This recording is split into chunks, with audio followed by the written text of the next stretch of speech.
The vote of civilization. The Galactic Concord chamber was built to inspire reverence. Its white metal arches rose like the ribs of some ancient god, curving over a floor polished to mirror clarity. Light poured down from an artificial star suspended at the ceiling's apex, bathing the delegates in an eternal, shadowless glow. This was not a place where monsters believed they lived. This was where civilization congratulated itself. Hundreds of species filled the chamber in orderly tiers. Scaled diplomats wrapped in silk, insectoid observers clicking softly, pale-skinned elders whose civilizations had risen and fallen before humanity discovered fire. They murmured among themselves, voices translated instantly, stripped of tone, emotion flattened into clean syllables. At the center stood a raised dais. Upon it, the presiding chairman adjusted his ceremonial mantle and reviewed the final docket item. Next, he announced, the matter of human detainment resolution 791. The chamber quieted, not out of respect, but anticipation. A hologram bloomed into existence above the dais. Rows upon rows of human women appeared, projected in cold blue light. Prison uniforms, shaved heads, identification numbers floating above their shoulders like price tags. Some stood straight, some leaned on others. None spoke. 100,000, the chairman continued evenly. Captured during the Outer Verge compliance campaign. Classified as strategic liabilities. The word liabilities echoed softly through the chamber. A delegate from the Ketheri block rose, his mandibles clicking with measured precision. The human species has demonstrated an unacceptable pattern of retaliatory escalation. Statistical models indicate that the continued existence of these individuals increases the probability of future conflict by 37%. Another delegate stood. Their removal is regrettable, she said, blinking her 4 eyes in a gesture approximating sympathy, but necessary for long-term stability. The word removal replaced execution in several translation feeds. Softer, cleaner. On the lowest tier, the human delegation sat alone. Ambassador Mara Vance did not look up at the hologram. She had memorized the numbers long ago. Names, too, though the council had refused to include them in the official record. She kept her hands folded on the desk before her, fingers still, jaw tight. The debate continued, if it could be called that. One by one, the delegates rose to speak. None questioned whether the women should die, only whether the method should be immediate or ceremonial, public or discreet.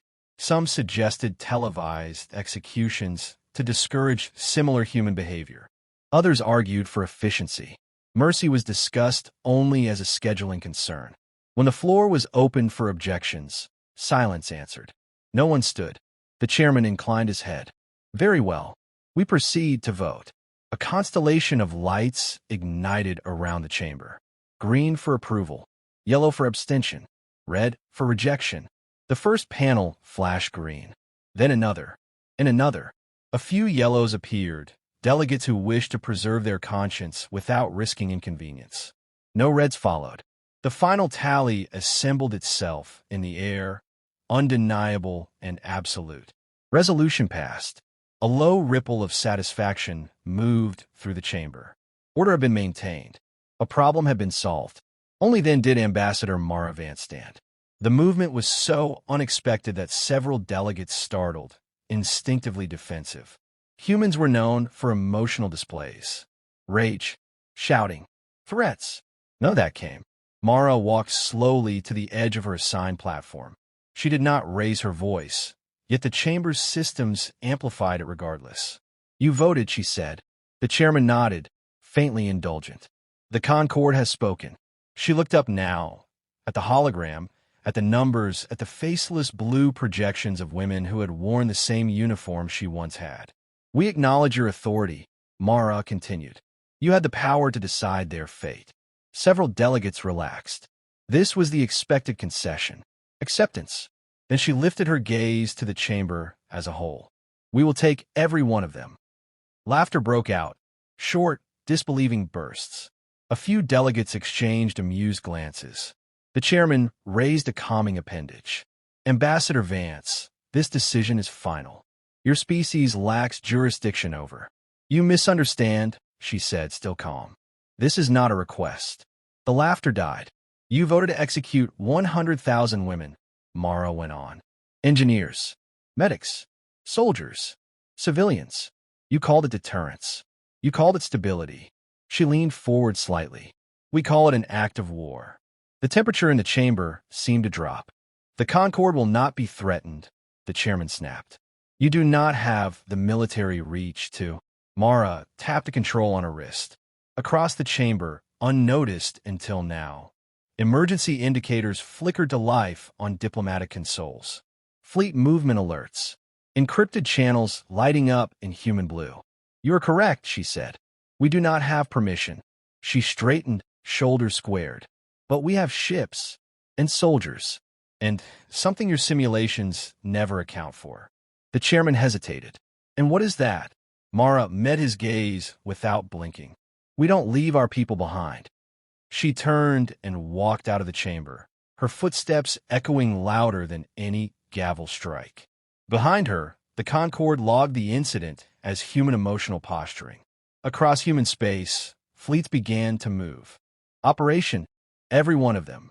The vote reached Earth in 6 minutes. It did not arrive as a debate, a discussion, or a question. It arrived as data, clean, verified, and absolute. 100,000 human women, scheduled for execution under the authority of a council that called itself civilized. For exactly 12 seconds, the global networks were silent. Then every priority channel lit at once. In the unified defense complex beneath Geneva, Admiral Ria Okonkwo stood before a wall of shifting star maps. She did not ask for clarification. She did not request confirmation. She had seen this scenario before, on classified projections, in simulations no one outside a small circle was ever meant to know existed. Confirm Resolution 791, she said. Confirmed, the AI replied. Execution window begins in 72 standard hours. Admiral Okonkwo exhaled once. Activate recovery protocol, she said. All tears. Around her, officers straightened. Some swallowed. No one objected. Across Earth and her colonies, a phrase passed through military and civilian command structures alike. It had never been used in reality before, only in planning documents, buried beneath layers of deniability. Operation, every one of them. The galaxy believed humanity reacted emotionally, slowly, fractured by politics and ideology. They believed human compassion made them predictable. They were wrong. The first ships to move were not warships. Hospital vessels disengaged from orbital stations, their hulls reconfiguring as stealth baffles slid into place. Cargo freighters, officially decommissioned, powered up drives that had never appeared on public registries. Civilian liners altered course mid-transit, their passengers unaware they were about to become part of history. Then the fleets followed, not in a single overwhelming thrust, but in hundreds of precise vectors, each aimed at a known detention site. Humanity had been mapping them since the first prisoner transport vanished into alien space. Guard rotations, power cycles, atmospheric tolerances. Every mistake the Empire had made, while assuming no one would ever dare challenge them. On Outpost Keros 17, Prisoner L. 88314 knelt on the cold metal floor and waited. Her name was Captain Elena Ruiz. It had been 312 days since she had last heard it spoken aloud. Here, she was a number, one among thousands housed in stacked containment halls that smelled of antiseptic and despair. She had stopped counting the executions weeks ago. When the alarm sounded, she assumed it was another drill. The Empire loved drills. They liked to remind the prisoners how little time separated them from death. The lights cut out instead. Darkness swallowed the hall, broken by the thud of distant impacts. Shouts echoed in an alien tongue, confused, sharp with fear. Then a new sound cut through the chaos. Human. Breach team move. The doors exploded inward. Armored figures flooded the corridor, visors glowing, weapons raised. Red crosses marked their shoulders. Medical units. Not executioners. Elena froze, her mind rejecting what her eyes insisted was real. A helmeted soldier knelt in front of her, lowering his rifle. His voice came through external speakers, steady despite the gunfire behind him. "Captain Ruiz," he said, "by order of Earth Command, you are being recovered. Recovered. Not avenged. Not memorialized. Recovered." She laughed once, short, broken, and then the soldier was pulling her to her feet as the corridor shook. Across 27 systems, similar scenes unfolded. Human teams struck detention facilities with surgical precision. Power grids failed in cascading patterns. Doors unlocked. Restraints deactivated. Prisoners, starved, bruised, furious, were armed where possible, guided where not. The Empire scrambled to respond. "What is happening?" a sector commander demanded, watching feeds dissolve into static. "This is impossible," another hissed. "They don't have the reach." Yet the reach was everywhere. In a Galactic Concord chamber, emergency session protocols overrode diplomatic formality. Delegates shouted over one another as reports flooded in. Lost facilities, vanished prisoners, human ships appearing where no hyperlane should allow. "They are stealing condemned assets," one cried. "They are violating Concord law," another shrieked. The chairman slammed his gavel. "Where is the human ambassador?" Ambassador Mara Vance did not answer. She stood aboard the command ship Resolve, watching recovery tallies climb. 10,000 extracted. 15. 23. Each number represented a life that would not end on an execution platform. Empire response escalating, an officer reported. "They're mobilizing interdiction fleets." Mara nodded. "They always do," she said. On Caros 17, Elena Ruiz crossed the threshold of a human dropship. The interior lights were warm. The air smelled like home. She turned back once, looking at the prison she had believed would be her grave. The ramp closed. As the ship lifted, a message echoed across human-controlled frequencies, broadcast intentionally unencrypted. "This is humanity. We are coming for our people. Do not interfere." By the end of the first day, over 30,000 women were free. 70,000 remained, and the execution clock was still counting down. The cost of taking them all. The Empire adapted quickly. Where there had been confusion, there was now calculation. Where there had been scattered resistance, there was coordination. Human extraction teams began to encounter locked corridors that should have been open, power systems rerouted by living minds instead of lazy automation. The enemy had stopped assuming the prisoners were already dead. That assumption had been a luxury.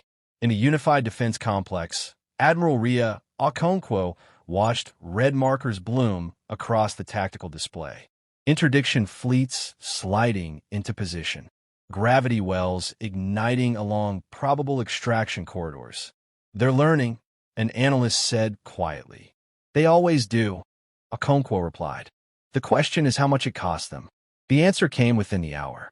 The hospital ship Mercy of Dawn emerged from fold space on the edge of the Draxel system and immediately found itself bracketed by Empire cruisers. Its hull bore no weapons ports, only medical insignia and the blue bands of humanitarian registry. "They won't fire," a junior officer said, hopeful. They did. The first salvo ripped through the ship's port flank, venting atmosphere and lives in equal measure. Mercy of Dawn held position long enough to complete its last transfer. 800 women pushed through emergency gates into waiting escorts before its reactor went critical. Admiral Okonkwo closed her eyes as the marker vanished. "Log the loss," she said, "and reroute the corridor." "We don't stop." Across human space, notifications went out. Not propaganda, not dramatized, just names and ship registries recorded without embellishment. Humanity mourned later. The Empire escalated further. On the world of Selvar Prime, execution platforms were erected in open plazas. Hollow cameras floated overhead, broadcasting to every corner of Concord space. 5,000 women were marched out in chains, forced to kneel beneath a sky the color of ash. An Imperial prefect addressed the cameras. "Human interference will result in immediate enforcement," he declared. "Observe the consequences."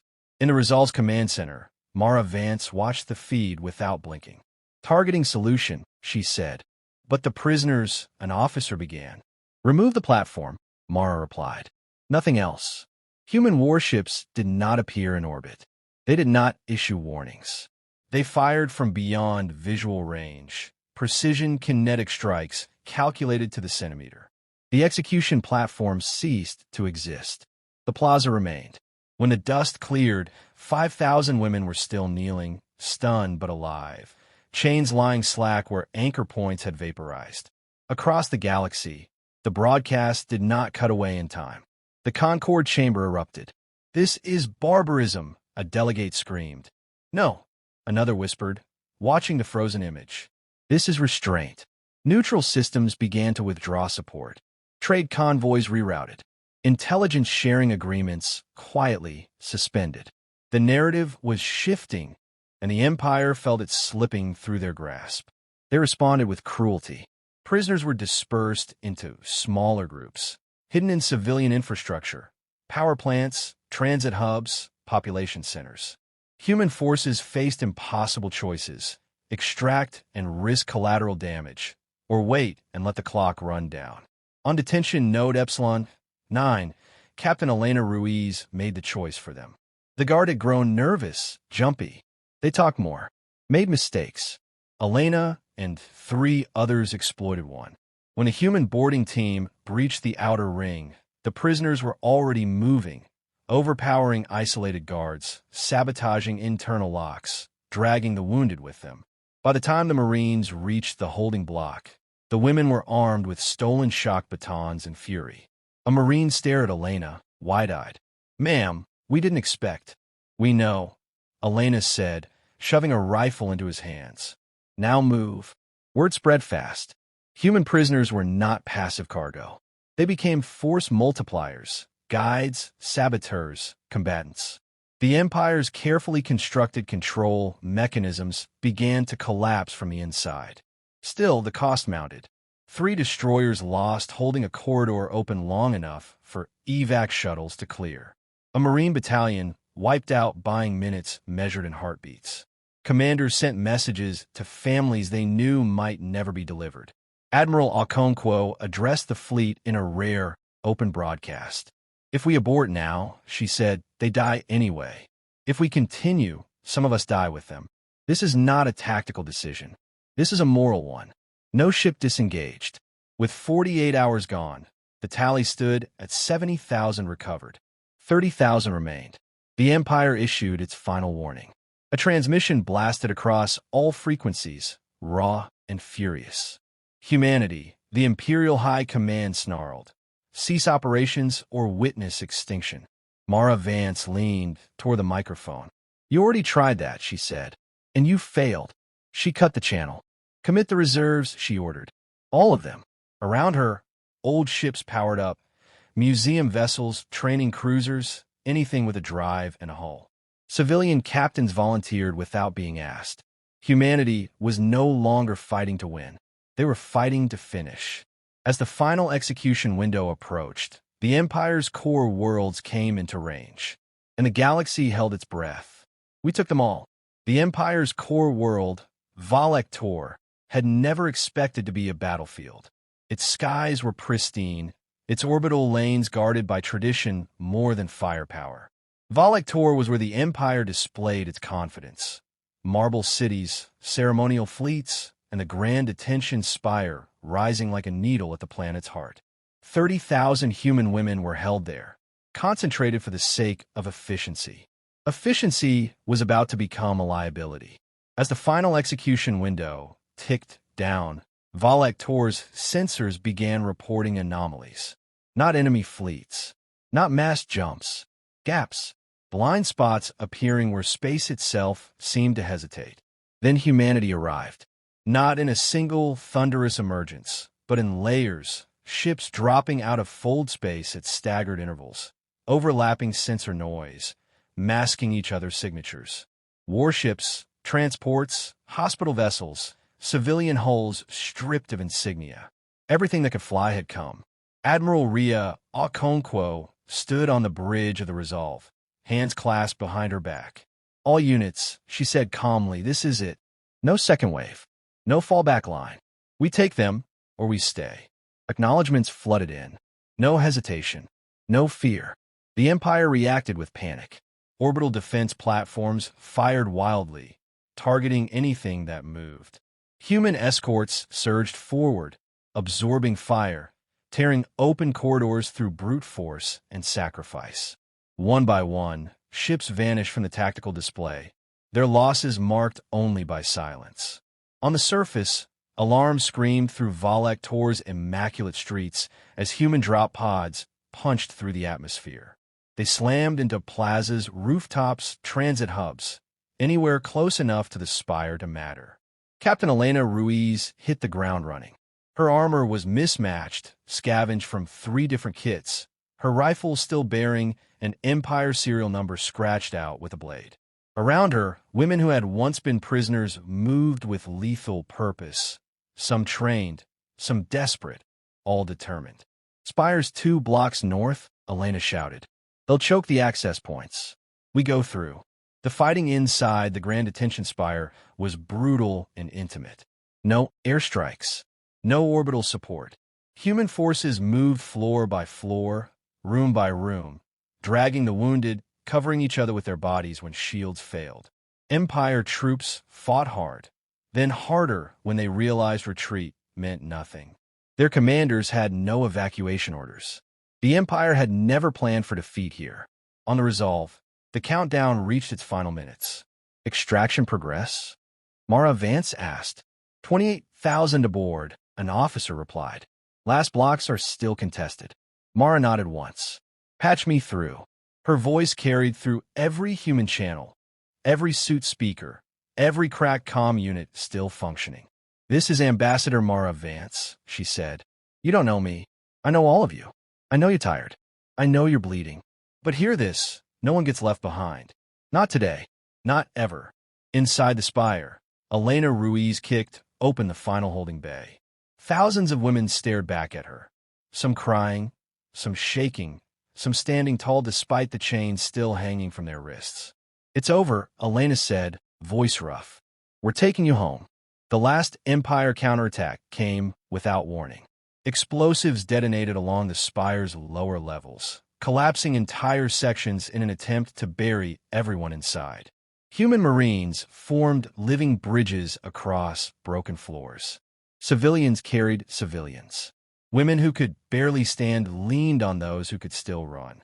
On the surface, transports hovered under fire, holding position far longer than doctrine allowed. Now, Okonkwo barked as the final signals blinked green. The last shuttle lifted from Valak Tor with seconds to spare. The execution clock hit 0. Nothing happened. No deaths. No ceremonies. No silence broken by screams. Only the sound of 30,000 heartbeats, alive and accounted for.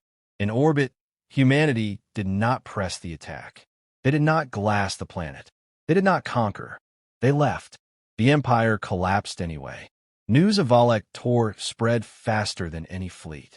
Worlds that had bowed for centuries realized the Empire could bleed. Systems withdrew allegiance. Governors defected. The Galactic Concord suspended itself indefinitely, its authority shattered beyond repair. Weeks later, a new assembly convened, smaller, quieter, afraid. A single human representative stood before them. You voted to execute 100,000 women, Mara Vance said evenly. You called it civilized. She let the room sit in that memory. We voted to bring them home, she continued. And we did. She leaned forward, eyes hard. Remember this, when you speak of law and order again. Civilization is not what you're willing to destroy. It's what you refuse to abandon. Across human space, ships docked, families reunited. Survivors stepped into sunlight they had thought they would never see again. Humanity did not celebrate conquest. They celebrated return. Because when the galaxy chose death, humanity chose each other and took every one of them.